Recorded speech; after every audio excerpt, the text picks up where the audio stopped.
এই বাবু উঠলি নাকি আমি যাব? সকাল হয়তো বেলা গড়িয়ে এলো, তোর বাপ কি আমাকে চাকর রেখেছে যে সারাদিন তোর পেছনে লেগে থাকবো?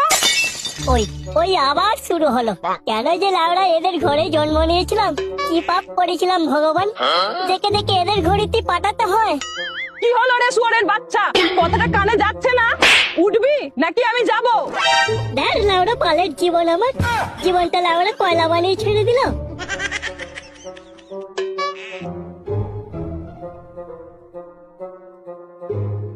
কি হয়েছে বলো তো? এত চেঁচানোর কি আছে সকাল সকাল? তোমাদের জ্বালায় কি শান্তিতে একটু ঘুমাতেও পারবো না? রাজার বেটা নাকি যে পড়ে পড়ে ঘুমাবি বেলা পর্যন্ত? অত কথা না বাড়িয়ে বলো কি করতে হবে। এই নে ধর, বাজার যা, তোর ছোট মাসি আজকে আসবে।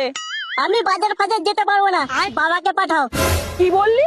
বাজার যাবি না তো ঘরে বসে বসে গিলবি? রান্না করে খাবি, আমি কাউকে রেঁধে খাওয়াতে পারবো না। আচ্ছা আচ্ছা ঠিক আছে, কি কি নিয়ে আসতে হবে বলো। এই নে 500 টাকা, রুই মাছের মাথা আর নোটে শাক আনবি। রুই মাছের মাথা দিয়ে নোটে শাক খুব পছন্দ করে তোর মাসি।